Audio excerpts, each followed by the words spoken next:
আমার আজকের রেসিপি সয়াবিনের মোগলাই কারি। যেরকম নাম সেরকম কিন্তু টেস্টি হয় এটা খেতে, অথচ উপকরণ কিন্তু খুব কম, মানে একটা মাত্র উপকরণই যেটা কিন্তু স্বাদটাকে বাড়িয়ে তুলতে যথেষ্ট। সেটা অবশ্য রান্নাটা পুরোটা দেখলেই বুঝতে পারবেন। তবে এটা ঠিক যে যারা এটা খেতে পছন্দ করেন না সয়া চাংস আর কি, আশা করি তারাও কিন্তু এটা খুব ভালোভাবে খাবেন। আর যে কোনো অনুষ্ঠান বাড়িতে আমিষ রান্নার সঙ্গে কিন্তু সমান তালে পাল্লা দেবে নিরামিষ এই রেসিপি। আর এটা রুটি, লুচি, পরোটা সব কিছুর সাথে খেতে কিন্তু ভীষণ ভালো লাগে। তো চলুন দেখে নেওয়া যাক যে আমি কীভাবে এই রান্নাটা করছি। তো এর জন্য আমি আগে একটা ওভেনে বাটিতে একটু জল বসিয়ে দিয়েছি ফুটে ওঠার জন্য। এর মধ্যে প্রথমে আগে 1 চামচ বা 1 টিস্পুন নুন দিয়ে দেবো।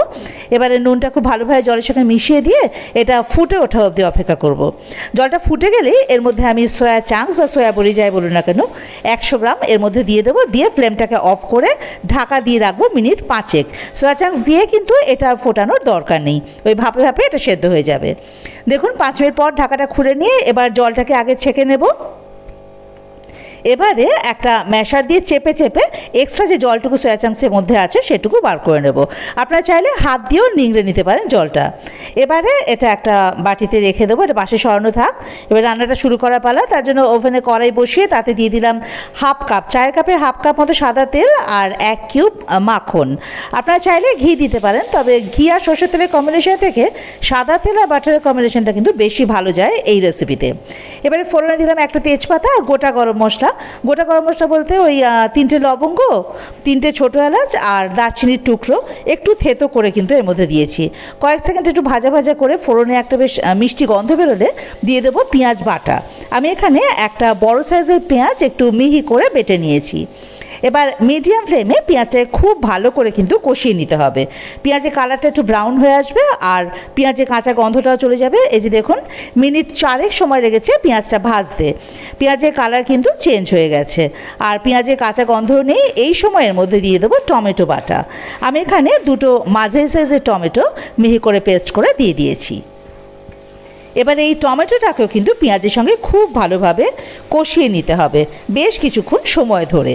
যত কষাবেন তত কিন্তু টেস্টটা ভালো আসবে। আর দেখলেই বুঝতে পারবেন কষানো হয়ে গেছে, কালার চেঞ্জ হয়ে যাবে। এই যে দেখুন মিনিট 7-8 সময় লেগেছে টমেটোটা কষাতে। মিডিয়াম ফ্লেমে এটা কষিয়ে নিয়েছি আর কালারটা দেখেছেন চেঞ্জ হয়ে গেছে, কতটা তেলও ছেড়ে দিয়েছে আর টমেটোর কাঁচা গন্ধও কিন্তু এখন একেবারেই নেই। তো এটা ভালোভাবে কষানো হয়ে গেছে। এবারে এর মধ্যে আমি দিয়ে দেবো রসুন বাটা। আমি এখানে হাফ টিস্পুন মতো রসুন দিয়েছি আর দেবো হাফ টিস্পুন আদা বাটা। এবারে আদা রসুনটাকেও কিন্তু এর সঙ্গে খুব ভালোভাবে কষিয়ে নিতে হবে যাতে আদা রসুনের কাঁচা গন্ধটাও না থাকে। মানে সমস্ত মশলা কিন্তু ভীষণ ভালোভাবে কষানো খুব জরুরি।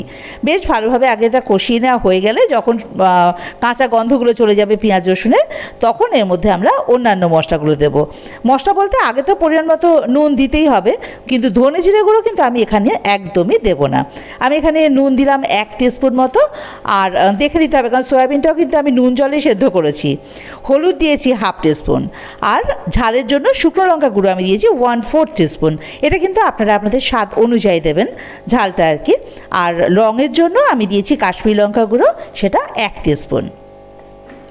এবারে সব কিছু একসঙ্গে আবার খুব ভালো করে একটু মিশিয়ে নিতে হবে যাতে মশলার মধ্যে নুন হলুদ মিষ্টিও খুব ভালোভাবে মিশে যায় আর কি। খুব ভালোভাবে মেশানো হয়ে গেলে এবারে যে সয়া চাংস বা সয়া বড়িগুলো আমি জল চিপে রেখে দিয়েছিলাম সেটা এর মধ্যে দিয়ে দিতে হবে আর সব মশলার সঙ্গে খুব ভালোভাবে এগুলো মিশিয়ে দিতে হবে সয়া চাংসগুলো বা সয়া বড়িগুলো।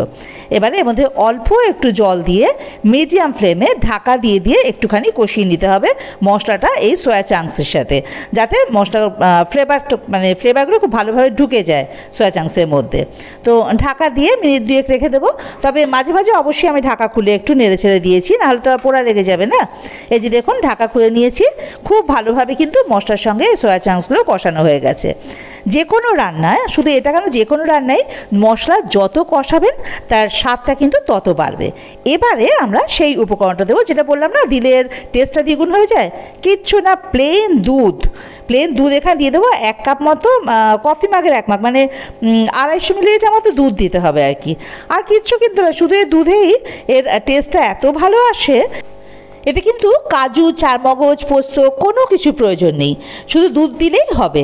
এতে কিন্তু টেস্টটা খুব ভালো আসবে। তবে এবারে দিয়ে দেবো পরিমাণ মতো মিষ্টি। আমি এখানে ওই 1 টিস্পুন আর একটুখানি চিনি দিলাম। নুন আর মিষ্টিটা আপনারা আপনাদের স্বাদ অনুযায়ী দেবেন, তবে একটু মিষ্টি দিলে কিন্তু এসব রান্নাগুলো খেতে খুব ভালো লাগে। এবারে এটা আগে ফুটে উঠুক ভালো করে, তারপর এটাকে আবার কমিয়ে দিয়ে ঢাকা দিয়ে মিনিট 2 রেখে দেবো, তাতে করে ফ্লেভারটা পুরোটা সয়া চাংসের মধ্যে ঢুকে যাবে। মিনিট 2 পর ঢাকাটা খুলে নিলাম। দেখুন গ্রেভিটা এবারে অনেকটা ঠিক হয়ে এসছে। এই যে দেখাচ্ছি এর ঘনত্বটা, এই দেখুন, দেখেছেন তো? এরকম হবে কিন্তু এর ঘনত্বটা। এটা বললাম না, রুটি, লুচি, পরোটা সব কিছুর সাথে খেতে ভীষণ ভালো লাগবে। আবার পোলাওয়ের সঙ্গেও কিন্তু সাইড ডিশ হিসেবে এটা দেওয়া যেতে পারে। আর যে কোনো অনুষ্ঠান বাড়িতেও আপনারা এই রান্নাটা করে নিতে পারেন। এটা কিন্তু অসম্ভব টেস্টি হয়, বারবারই বলছি। এবারে ফ্লেভারের জন্য এখানে দিয়ে দেবো কয়েকটা কাঁচা লঙ্কা, ওই 3-4টে মতো কাঁচা লঙ্কা দিয়ে দিলাম, আর দিলাম ধনেপাতা বেশ কিছুটা পরিমাণে।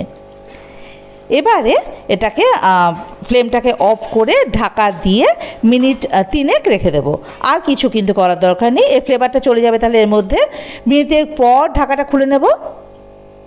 দেখুন রেডি আমাদের সয়াবিনের মোগলাই কারি। দেখেছেন তো? এটা কিন্তু সত্যি ভীষণ ভালো লাগে খেতে। আপনারা বাড়িতে অবশ্যই এই রেসিপিটা কিন্তু একবার ট্রাই করে দেখবেন। দেখতে যেরকম সুন্দর লাগে, এটা খেতেও কিন্তু অসম্ভব সুন্দর লাগে। আর যে কোনো অনুষ্ঠান বাড়িতে বললাম না, সেখানে আপনারা কিন্তু এটা অনায়াসেই বানিয়ে নিতে পারেন। এবারে এটা দেখুন একটু ভালো করে, এই দেখুন, দেখে মনে হচ্ছে যে এটা কাজু, কিশমিশ এগুলো কিচ্ছু দেওয়া নেই, বা চারমগজ, শুধুমাত্র 1 কাপ দুধেই কিন্তু এর টেস্টটা খুব ভালো আসে। চলুন এবার এটাকে সার্ভিং প্লেটে নামিয়ে নেওয়া যাক। আপনারা বাড়িতে এটা তৈরি করে রান্না করে খেয়ে আমাকে দেখে আমাকে বলবেন যে আপনাদের কীরকম লাগলো এই রেসিপিটা। অবশ্যই কমেন্ট বক্সে জানাতে কিন্তু ভুলবেন না। আর যদি রেসিপিটা আপনাদের ভালো লেগে থাকে, তাহলে অবশ্যই কিন্তু আমার চ্যানেলটা সাবস্ক্রাইব করে আমার পাশে থাকার অনুরোধ রইল। আর বেল আইকনটা প্রেস করে দেবেন, তাতে করে আমি কোনো নতুন রান্না আপলোড করলে তার নোটিফিকেশানটা আপনাদের কাছে পৌঁছে যাবে।